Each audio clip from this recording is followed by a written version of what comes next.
Pepe wasted no time comforting Iris. Hey y'all, it's your captain for all things creative coming at you with the Love Island USA Season 7, Episode 27 review. If you're new to the channel, please like, share, and definitely subscribe so we can grow. And if you're returning, thank you so much for rocking with us. Let's get into this episode. So, the main event was the Burst Your Bubble Challenge, but I'll quickly go through some of the important happenings before that. One major theme that came up again in this episode was Huda victimizing herself. You see, right after the fallout of the Stand on Business Challenge, most of the girls are complimenting Amaya because she got bullied the most. And then you see Huda wearing Chris's coat. And even though Amaya has been there for Huda a lot, especially after, the fallout with Shelly after the heart rate challenge, Huda doesn't even comfort Amaya, who's comforted her so many times. Instead, she's sitting there sulking, like, kind of like attention seeking, crying for help while maintaining her distance. And this image just reminded me of the hedgehog dilemma. Now, I'm going to put the link to this article in the description box, but basically, the hedgehog dilemma is a metaphor for the struggles that human beings have with being close to one another and having true intimacy. And this is the parable. It says, a number of porcupines huddled together for warmth on a cold day in winter. But as they began to prick one another with their quills, they were obliged to disperse. However, the cold drove them together again, when just the same thing happened. At last, after many turns of huddling and dispersing, they discovered that they would be best off by remaining at a little distance from one another. In the same way, the need of society drives the human porcupines together, only to be mutually repelled by the many prickly and disagreeable qualities of their nature. The moderate distance, which they at last discover to be the only tolerable condition of intercourse, is the code of politeness and fine manners, and those who transgress it are roughly told in the English phrase to keep their distance. By this arrangement, the mutual need of warmth is only very moderately satisfied, but then people do not get pricked. And a summary of this was in one of my favorite animes ever. Shout out to all the anime heads out there.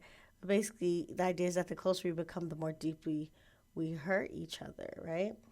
And so we have this inability to break down all our walls. And a lot of why we really can't connect to one another is societal rules and norms. And I see that a lot with Huda and the girls because, again, Huda especially made up all these rules and the girl codes to try to protect herself from losing Jeremiah, who she wanted the most intimacy with, right? But in doing so, she alienated a lot of the girls, especially the bombshells. Again, she was calling them bees and going crazy on them, which Shelly pointed out, during the Stand on Business Challenge. But once she was single, she realized that she still needed her friends because when people experience loneliness, a lot of times you can be lonely because you don't have the intimacy, of a boyfriend or girlfriend or spouse, that Huda was craving with Jeremiah. But you can also have a spouse and a close person, but then still feel lonely by not having friends and the emotional support. So you need both. But Huda was willing to sacrifice one for the other. And I think she kind of was approaching it like it was a zero-sum game. But I think looking at Shelly, she realized that Shelly cracked the code because Shelly gets the guys and Shelly has the friends. As you see in this episode, Huda, right, she basically is doing the hedgehog thing. She's keeping her distance from the girl but still wants to be comforted by them, so she's kind of sticking around. And Amaya notices Huda sulking and asks her, what's wrong. Then Huda says she don't want to talk to nobody, so she walks away. And then Iris and see her banging things. So again, it's like she felt very lonely during, the stand on business challenge. So she kind of wanted to be comforted, but she gets accepted Chris's comfort because she's wearing his jacket. But at the end of the day, she still wanted her friend, so she just takes Chris's jacket to sit next to the girls and not talk to them. So it's like again this perfect image of how she's deeply lonely, deeply troubled in a lot of different ways because of how she's moving and how she's not being honest with herself about all of the things that are true priorities. She prioritizes, I guess, the male attention from Chris, but it's not enough. It's never enough. So she has to keep going back and forth and doing this dance with the girls. And you see Shelly does not do these things. Like when Shelly wants her alone time, she does her thing. She has a very close, great relationship with Olandria. She has Ace pining after her. She had Chris pining after her. So I still feel like there is some envy there when it comes to Shelly and Huda, and that's one of the deeper reasons behind their beef. But at the end of the day, we see later in the episode that Elandria and Shelly agree that the door should be closed on Taylor. That's what you see in the scene here. And then Shelly doesn't have it all together, so she's not completely perfect. She admits that she's lost and baffled about why Ace, keeps pressing her in public, especially, and she calls it airing their dirty laundry, about her not wanting to be closed off, but it's public knowledge. So Shelly, she's losing me a little bit, but again, I think she's used to being pursued. She's used to getting the guys. She has great connections with friends and women, so she's not thirsty. And because she's in this pressure situation where it's a game and there is kind of a timeline to lock things off, Ace is correct in, kind of pressing her to close off and being a game player. And I think genuinely pining after so, but I don't think Shelly wants to move on Ace's time out of get back because he took his time, picking her and settling with her. But also, I don't think Shelly's caught up in the game of it all. I think Shelly's just being her authentic self. And that is why she's able to navigate the situation, have the friends and the guys. So the moral of the story, I guess, is be true to yourself so you can be happy no matter what. But with Huda and that whole situation, Iris and Grayson, they scared of her, and they're saying it's not going to be a bad day the next day since Huda's in a bad mood. You see Ace make Shelly breakfast. You see Taylor still talking mess about Olandria to the boys. So it just seems like even though he dumped her so publicly and even though Olandria says she's done with him, he's still using Olandria to look like that guy. And I don't like that. So Olandria, she keeps paying Taylor dust, and I hope she keeps doing so. She and Huda have a talk, and Huda basically kind of rewrote the scene in her head of the stand-up business challenge and says that everyone yelled at her and no one had her back. But Chris definitely had her back. And if anything, Olandria did call her out about, the kiss. And I think it was Sierra and Shelly that spoke up also in Shelly's defense. But nobody was yelling. And Chris definitely had her back. So again, I think Huda skews things to victimize herself, but Olandria still apologizes about telling the secret about the kiss and not being a confidant. And also,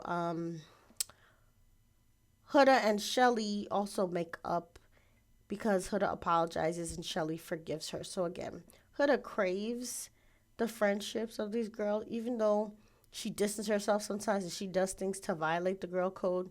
At the end of the day, she knows she needs them, but she, again, prioritizes the male connections more than the girl connections sometimes until she gets to the point where she realizes she needs both and then she grovels back to the girls.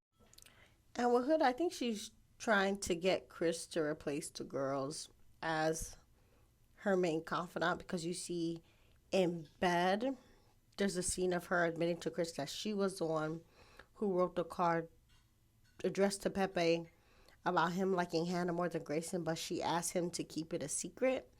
So even though she apologizes to, Alandria and Shelly, and they kind of make up, I don't think she was joking when she says she's not telling them nothing again. And at the end of the day, when people cross you, I think it is wise to feed them with a long spoon.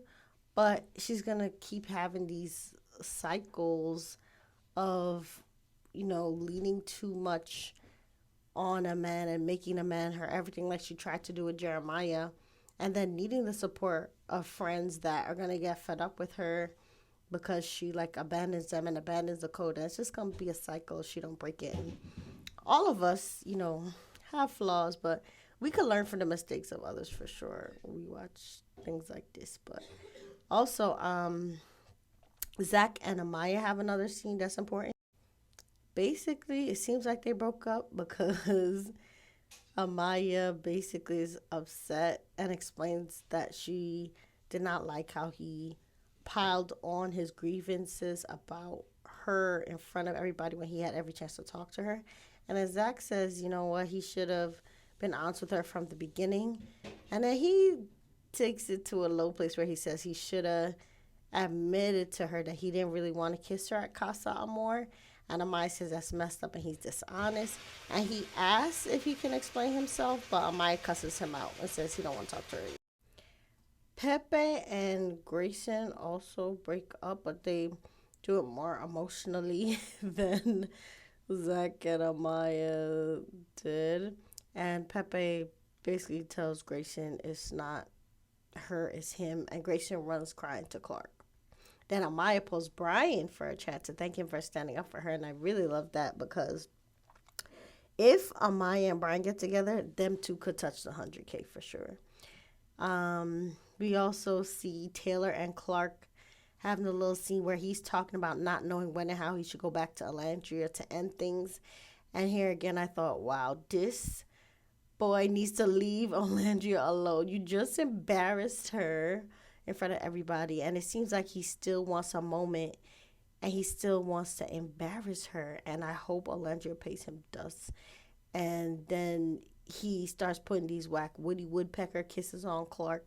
But then Clark gets a text saying that they have a challenge called Hate to Burst Your Bubble, which will tell them what America thinks of them.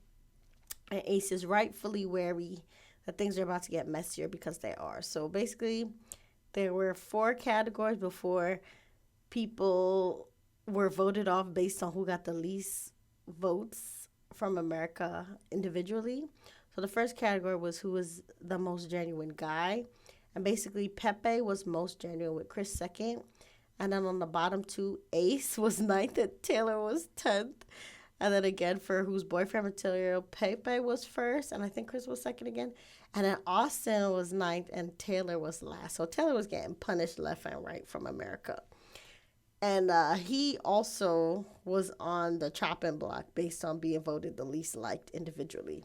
Now, for most trustworthy with the girls, Amaya was first and Iris was second.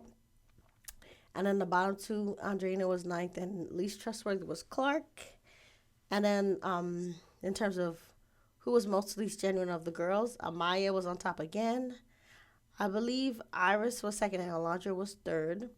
And then for the bottom 2, 9th was Shelly and the last was Clark. So I know in the media, Shelly and Sierra and Alandria were not doing that good this week with their followers. Sierra lost the most followers by far. This says it was 156K, but I think she lost even more. I think she was close to 1 million, and now she's in the 700s, if I'm not mistaken. Alandria lost a bunch, but not as much as Sierra. She lost 52,000 because I think of the Huda fallout. The Huda fans, I think they call them Hood Rats or Huda Rats, are definitely going strong against the people that speak against Huda. She's up 380K followers, and she already had a lot of followers coming in. But again, Huda's redemption arc is redemptioning, and especially tonight where she made back up with the girls. And Chris seems like he has chosen her. Chris and Huda are in the running to be in the top four for sure. Chris gained 58K followers and growing. So again, Chris and Huda, they're a force to be reckoned with. Amaya has gained a lot of fans, and you saw she was voted first place in every category she was in. So Amaya and whoever she pairs up with have a great chance of winning. I hope she pairs up with Brian. Them two had a moment. And unfortunately, the girl that he was most interested in, Jaden, went home. So I have a lot of hope for Amaya and Brian. Pepe's stock is also rising. He went up 58K. And this is from the reality T stats that were posted on Instagram. And Iris's stock went up. She's up 36K followers. So if Pepe and Iris link up, which I think they will, because TJ got sent home, I think the final four is going to be Pepe and Iris, Amaya and Brian, Huda and Chris, and if Nick and Alondria get it together, Nick and Alondria, we have to see from Movie Night, man. But if they don't get it together, then Ace and Shelly, if they get it together. But if Alondria and Nick don't get it together, and if Ace and Shelly don't get it together, then it's probably going to be Nick and Sierra. But again, Sierra lost a lot of followers. And as you see from tonight's vote, which we'll talk about, she violated the girls' code openly with her vote. So to cut to the fallout of, the game, at the end of the game, I said a lot of the results, but basically 6 people on the chopping block because they individually got the least votes. It was TJ, Austin, Andreina, Jaden, Grayson, and Taylor, right? Now, Austin was the one who ended up having to go home of the OGs. And everybody else that went home were all newbies because they saved Taylor. Now, the people who voted for Taylor were obviously Ed, and Eddie clique. Ace and Nick voted for him. Pepe also voted for him. Sierra, surprisingly, voted for him. And I was thinking, wow, he did so much to your supposed homegirl, Olandria, but you still voted him to stay. And I think Sierra is more threatened by Olandria than she lets on, because to keep Taylor that much drama and stress in the house, I think is going to make Olandria keep off her game, because Taylor around her just has her losing her sense. She can't see that the boy don't like her. He's making plans to talk to her and bother her and confuse her with Clark, as we saw in this episode. And you can see she still has a lot of anger and feelings. If he left the house, it would have been much better for Olandria's game. And Nick still is put up a front of being loyal, to the three amigos, even though he shows that he has a mind of his own, like when he stands up for Huda sometimes, even though he still will vote her off to her face, and regardless of how many times he hugs her and comforts her, which is funny. But at the end of the day, I was very surprised that Sierra went with the boys and Taylor, even though her homegirl Alondria was hurt by him. Also, Alondria was the only one who stood by Austin, which I thought was interesting, because Austin was very microaggressive, if not just horrendous, to Amaya the night before.